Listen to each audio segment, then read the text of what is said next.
buenos días.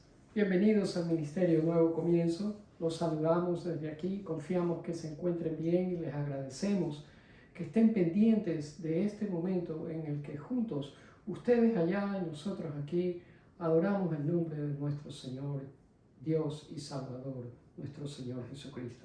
La palabra dice: bendigan al Señor todos ustedes sus siervos. Eleven sus manos hacia el santuario. Bendigan al Señor, que desde Sión los bendiga a ustedes el Señor, Creador del cielo y de la tierra. Bendito Padre Celestial, gracias por bendecirnos. Nosotros también te bendecimos, porque no hay Dios como tú. El único, sabio, poderoso, grandioso, extraordinario Dios eres tú. Te venimos a adorar en esta mañana.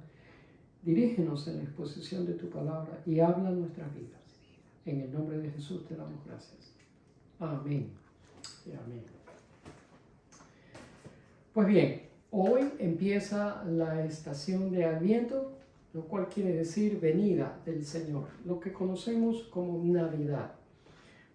Hoy y los próximos 3 domingos estaremos hablando pues del evento que dividió la historia, el nacimiento de nuestro Señor Jesucristo. Y he escogido en esta mañana a manera de principiar esta serie de 4 mensajes, el Antiguo Testamento. Para ser específico, he escogido el libro del profeta Isaías porque quiero que ahondemos en el origen de las profecías mesiánicas que se encuentran en Isaías, para que desde ahí podamos ir entendiendo cómo ellas se hicieron realidad en el Nuevo Testamento. Hace más de 2000 años, Dios escogió dejar su trono en el cielo y caminar entre nosotros aquí en la tierra. A ese momento en que Dios hizo eso, le llamamos la encarnación. La encarnación es el momento en el que Dios se hizo carne en la forma de un bebé recién nacido. Su nombre, la Biblia dice que era Emmanuel, que significa Dios con nosotros. Y en esta mañana lo que quiero hacer es simplemente pasar por la superficie sin ahondar mucho en la cantidad numerosa de profecías, pero que todas ellas son asombrosas, profecías que predijeron el nacimiento de nuestro Señor Jesucristo cientos de años antes que en realidad ocurriese. Algunas de esas profecías mesiánicas se han cumplido y otras están por cumplirse.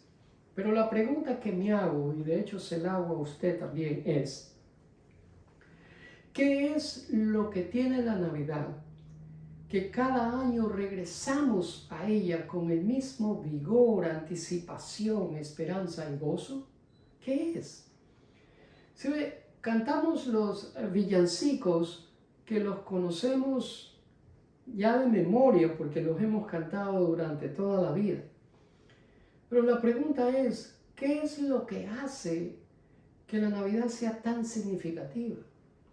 Y yo creo que la razón que la Navidad es tan significativa para nosotros los creyentes es que Navidad es una experiencia compartida. Si ven, no entramos solos en esta estación navideña.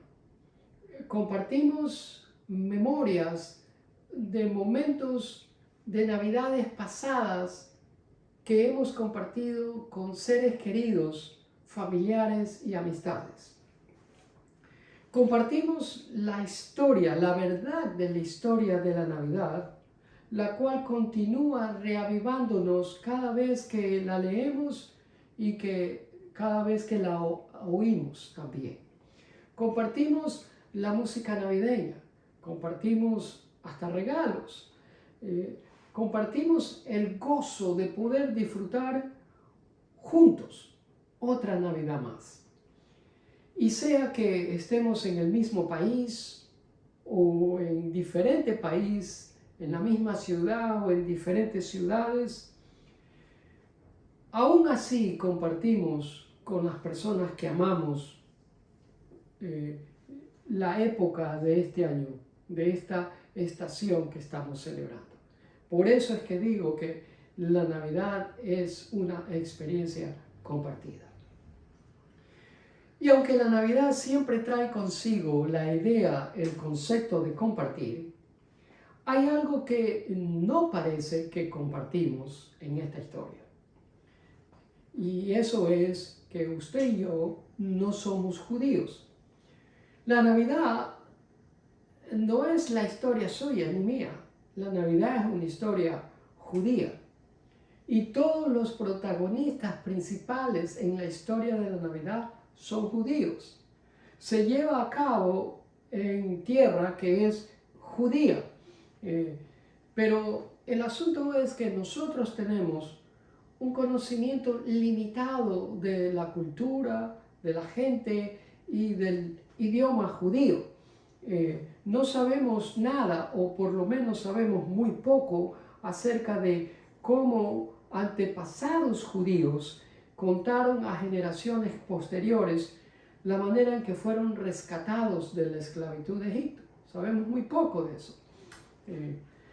Sabemos muy poco acerca de cómo líderes judíos temerosos de Dios enseñaron a generaciones posteriores la manera como Dios quería que ellos vivan, la dieta de los alimentos que ellos necesitaban comer.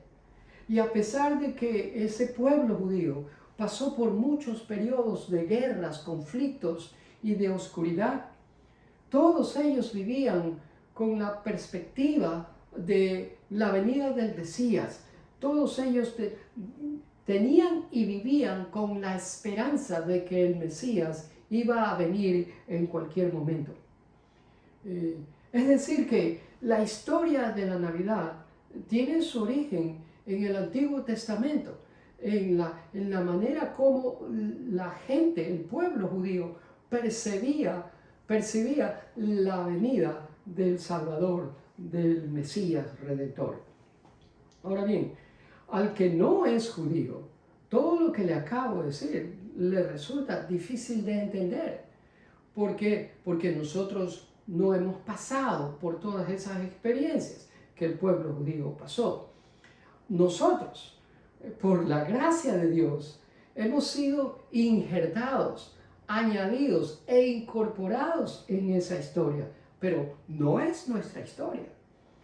Y esa historia ha sido leída, releída, preservada, cuidada, protegida por lo que representa la historia, por lo que en realidad es.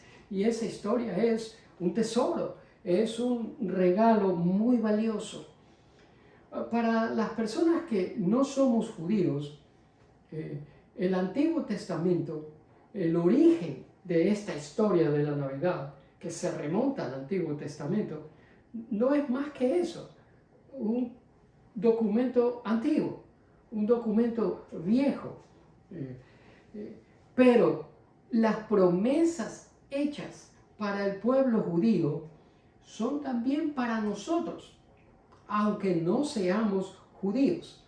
Escúcheme bien, las promesas de un Redentor no solamente se aplican en lo que respecta a la salvación, a la venida de un Mesías que nos iba a redimir de nuestro pecado, no son solo para la nación judía, sino para nosotros también.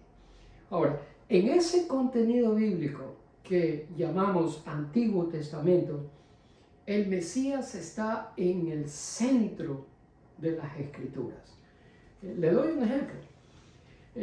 Solamente en el Antiguo Testamento hay más de 450 referencias bíblicas que se aplican, algunas directamente al Mesías y otras a tiempos mesiánicos. ¿Qué le parece a usted?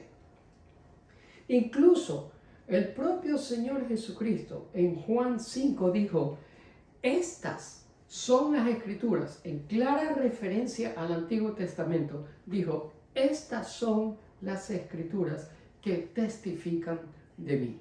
Si el Antiguo Testamento habla del Mesías, el Antiguo Testamento testifica del Mesías. El Antiguo Testamento revela al Mesías y el Nuevo Testamento es el cumplimiento de todo lo que el Antiguo Testamento nos dice acerca de ese Mesías.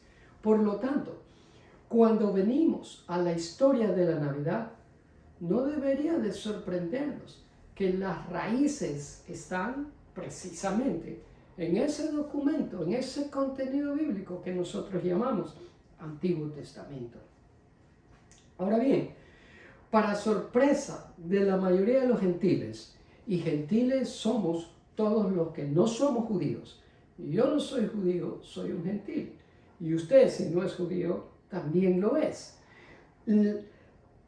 Para sorpresa de todos nosotros que no somos judíos, las profecías mesiánicas que están en el Antiguo Testamento no solamente son numerosas, sino que hablan constantemente de Jesús. Por ejemplo, hablan que el Señor Jesús, el Mesías, vendría del linaje de Abraham, vendría de la tribu de Judá, vendría de la familia davídica, del rey David. Las profecías mesiánicas del Antiguo Testamento hablan de una concepción milagrosa, de un nacimiento virginal. Hablan del lugar del nacimiento del Mesías, que sería Belén. Hablan de un hombre que vendría a preparar el camino, Juan el Bautista. Hablan de que el Mesías tendría un triple papel de rey, de profeta y sacerdote. Esas profecías hablan que ese Mesías llevaría sobre sí no los pecados de él, sino los nuestros. Hablan que ese Mesías sería mofado, ridiculizado, clavado en una cruz, pero que ningún hueso de él sería quebrantado. Esas profecías hablan que los soldados se apostarían por la túnica del Señor Jesucristo. Hablan de la oración en Getsemaní, la desfiguración de su rostro, su muerte, entierro, sepultura, resurrección y ascensión. Todo eso hablan las profecías mesiánicas del Antiguo Testamento y todas ellas, me escúchame bien, todas ellas se cumplieron en el Nuevo Testamento.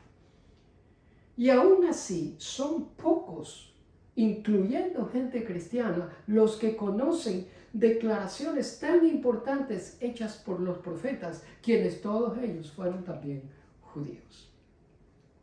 El príncipe de estos profetas es Isaías. 66 capítulos en el libro de Isaías, todos llenos de asombrosas predicciones del Mesías.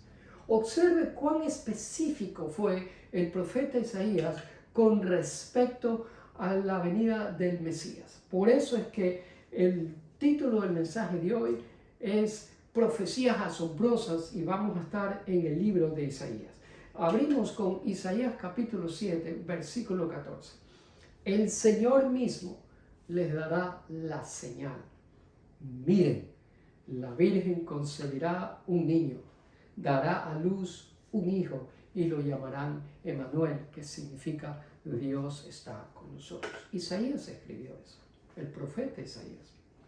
La palabra señal significa milagro. ¿Cuál sería el milagro? Pues que una virgen conciba un niño. Eso es un milagro. Porque si usted entiende lo que virgen quiere decir, es que no había tenido relaciones íntimas con ningún hombre.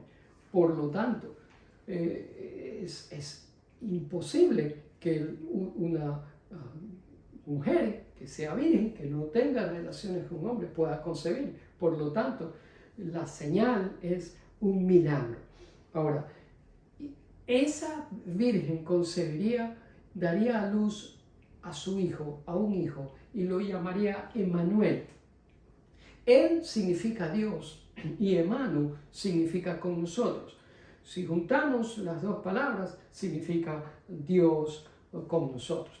Pero déjeme darle un trasfondo histórico también del por qué fue que Isaías dio esta predicción, esta profecía. Resulta que el rey en los tiempos de Isaías era el rey Acaz, el rey de Judá. Y había un rey sirio llamado Resín, y la tribu de Efraín, una de las 10 tribus de Israel que estaban al norte, en el territorio del norte, se habían juntado, se habían confabulado, habían hecho alianza para venir y destruir Judá. El rey de Judá, el rey Acaz, tuvo miedo, como era natural, pero lejos de ir en busca de ayuda a la presencia del Señor, buscó hacer alianzas. E hizo alianza con el rey asirio, no sirio, sino asirio, que se llamaba Tiglat-Pileser. Entonces, Isaías lo va a ver y le dice: rey Acaz, no tengas miedo, que el Señor se va a encargar de todo esto. Y le dice: Acaz, pídele al Señor tu Dios una señal de confirmación. Haz la petición tan difícil como quieras, tan alta como los cielos, o tan profunda como el lugar de los muertos. Pero este rey Acaz, que no quería confrontar y admitirlo en la cara de Isaías, que ya había hecho componendas con el rey asirio, responde en una clara demostración de hipocresía disfrazada de piedad. Le dice: no, yo no pondré a prueba al Señor así. Isaías, conociendo lo que había en el corazón de Acaz y sabiendo lo que había hecho, le responde, pero ya no le responde solo al rey Acaz, sino a toda la nación, en plural, y les dice: escuchen, si eso es plural, escuchen bien, ustedes de la familia real de David, ¿acaso no les basta con agotar la paciencia humana? Me están agotando mi paciencia, les dice, sino que también tienen que agotar la paciencia de mi Dios.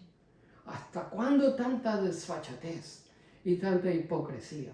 Y por eso es que les dice el versículo 14 que les acabo de mencionar: el Señor mismo le dará la señal, miren, la Virgen concebirá un niño, y todo eso. Pues bien, aquí en este versículo, el Señor, el Dios de Israel, por medio del profeta Isaías, les promete un Salvador.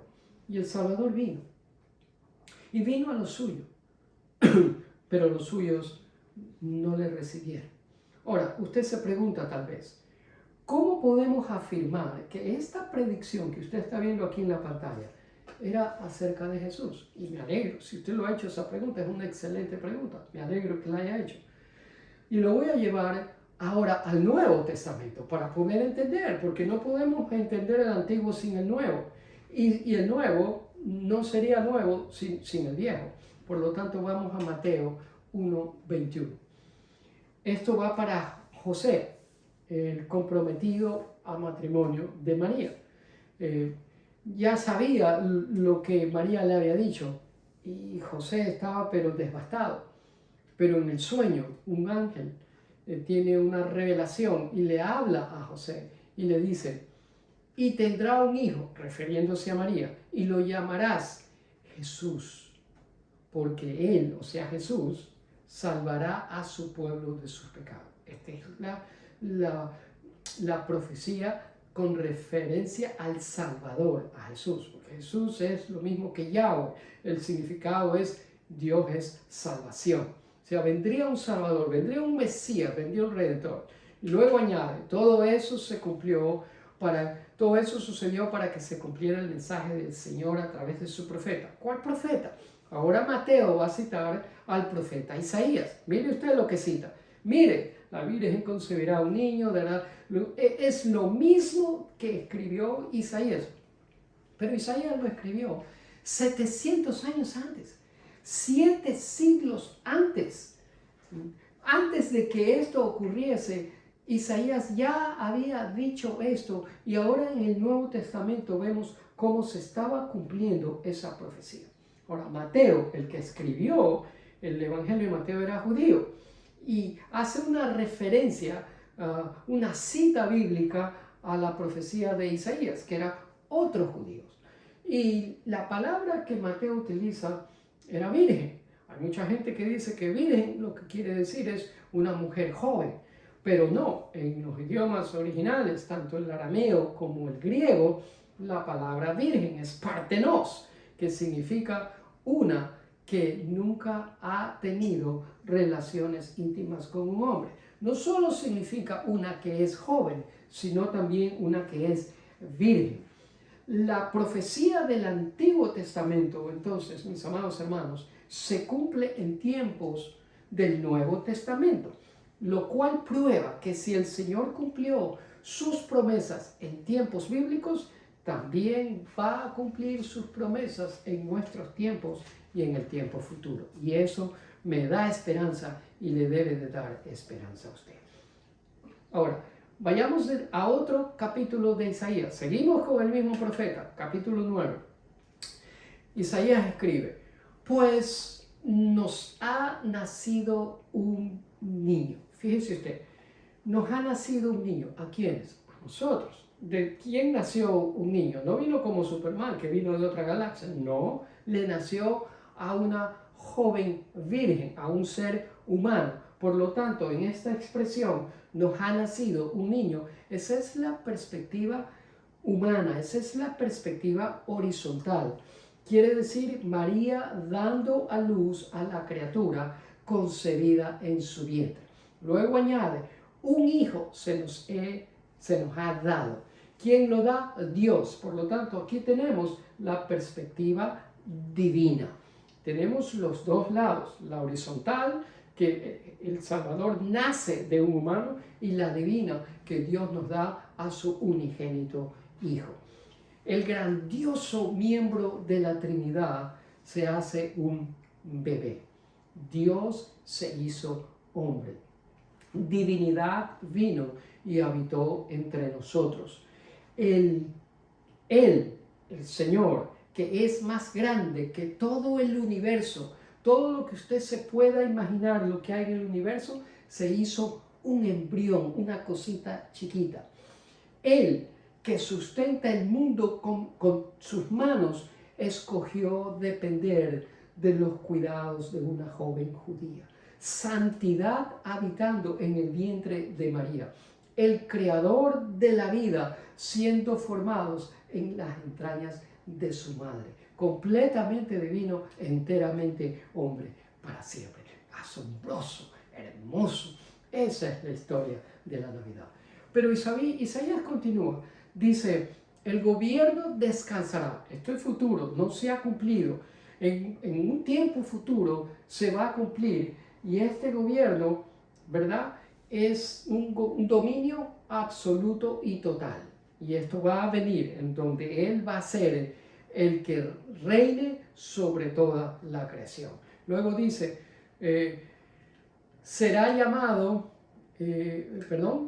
aquí dice, el gobierno descansará sobre sus hombros. Y luego le da 4 títulos.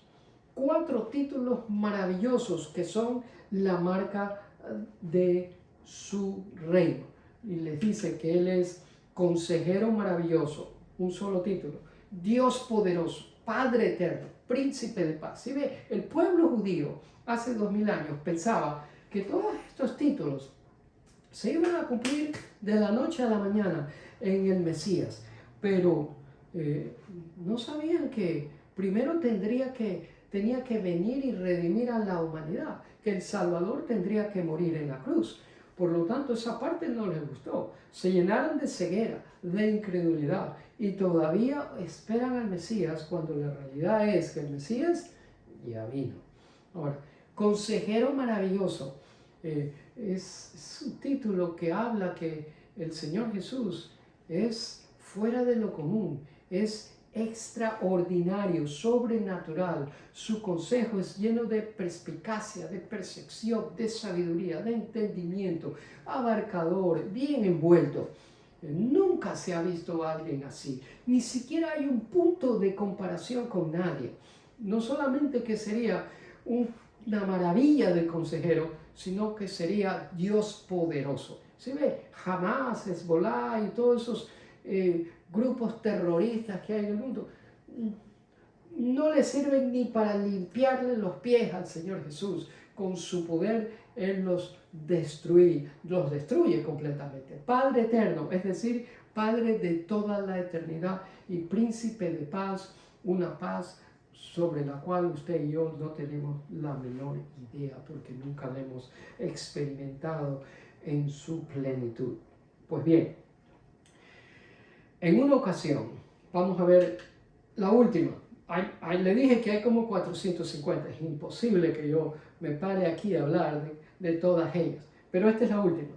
El mismo profeta Isaías, capítulo 61, Isaías escribe: el Espíritu del Señor soberano está sobre mí, en referencia al Mesías, porque el Señor me ha ungido para llevar buenas noticias a los pobres, me ha enviado para consolar a los de corazón quebrantado, a proclamar que los cautivos serán liberados y que los prisioneros serán puestos en libertad. Él me ha enviado para anunciar a los que se lamentan que ha llegado el tiempo del favor del Señor, junto con el día de la ira de Dios contra sus enemigos. En una ocasión, el Señor Jesús, corremos el tiempo al Nuevo Testamento, entró en una sinagoga a adorar al Señor. Y lo invitaron a que leyera parte de los rollos, de los pergaminos, de las escrituras del Antiguo Testamento. El Señor Jesús se paró, abrió el rollo justo en Isaías 61 y leyó. El que escribe esto en el Nuevo Testamento es Lucas 4. Dice que el Señor leyó y comenzó y dijo: el Espíritu del Señor está sobre mí, porque me ha ungido para llevar la buena noticia a los pobres. Me ha enviado a proclamar que los cautivos sean liberados, que los ciegos verán, que los oprimidos serán puestos en libertad, y que ha llegado el tiempo del favor del Señor. Luego que leyó eso, el Señor Jesús, dice Lucas, lo enrolló de nuevo, se lo entregó al ayudante y se sentó. Toda la gente estaba a la expectativa, con los ojos puestos en él. ¿Y qué hizo el Señor? Después Jesús comenzó a hablarles y dijo: la escritura que acaban de oír, sí, la que acabo de leer de Isaías, se ha cumplido este mismo día. En otras palabras, lo que el Señor Jesús les estaba diciendo a esa gente que lo estaba viendo ahí adentro de la sinagoga es: yo soy el Mesías.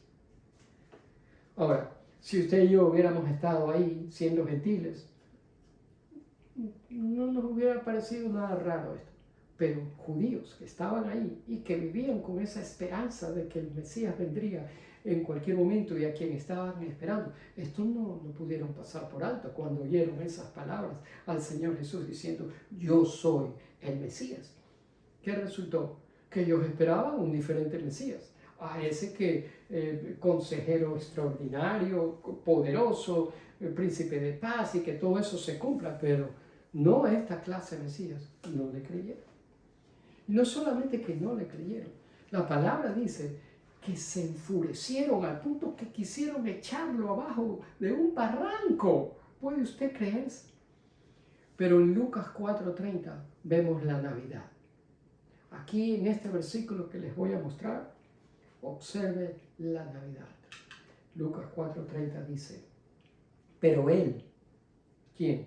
Jesús, cuando quisieron echarlo abajo del barranco, pasó por en medio de la multitud y siguió su camino. Cada Navidad, mis amados, el Señor pasa en medio nuestro. Y para algunos de nosotros, y para algunos de ustedes, quizás Él lo que hace es precisamente eso. Pasa y sigue su camino. Y la pregunta es, ¿por qué? Porque tal vez usted, mi amado hermano, está pasando por valles muy profundos y todavía tiene cosas y áreas en su vida sin resolver. Y usted vive creyendo que el Señor Jesús todavía no se los ha resuelto todos. Y una Navidad viene y otra Navidad se va. Y usted piensa que si Jesús fuera de verdad el Mesías, ya le hubiera resuelto todos sus problemas. Que si Jesús fuera el Mesías, como la Biblia dice, ya Él le habría dado alivio y paz a los valles profundos por lo que usted está pasando. Así es como piensan muchos que no conocen al Señor, y muchos que aún conociendo al Señor no han captado el concepto, la idea de la perspicacia que nos da la palabra de Dios.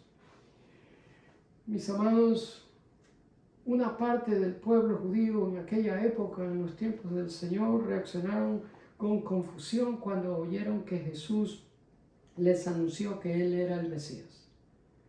Y otra parte de los judíos en aquella época lo hicieron con ira, al punto de que quisieron matarlo. Mi pregunta a usted, mi amado hermano o mi amado amigo que me está escuchando en esta mañana es, ¿cuál es la reacción suya a Jesús el Mesías? ¿Es una de credulidad?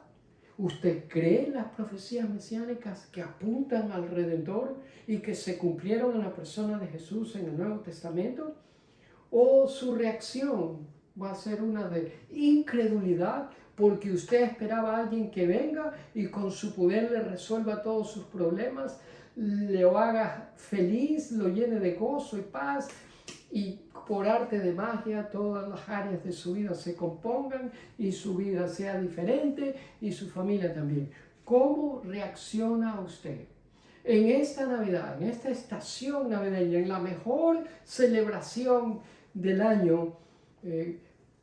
Jesús va a pasar en medio suyo y a seguir su camino, o usted va a creer en el mensaje de que Él vino, de que Él vino a redimirlo, Él vino a morir por usted, a darle salvación de sus pecados y a librarlo de la condenación que pesaba sobre usted, producto de los pecados suyos, no de los de Jesús, porque Él nunca pecó?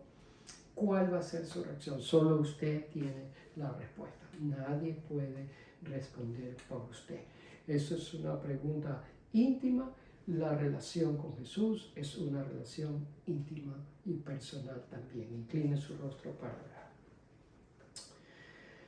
Padre eterno, en esta estación navideña te damos gracias por todos esos sonidos de campanas, luces, decoraciones, que cada año nos recuerdan que tú no te has olvidado de nosotros, Señor.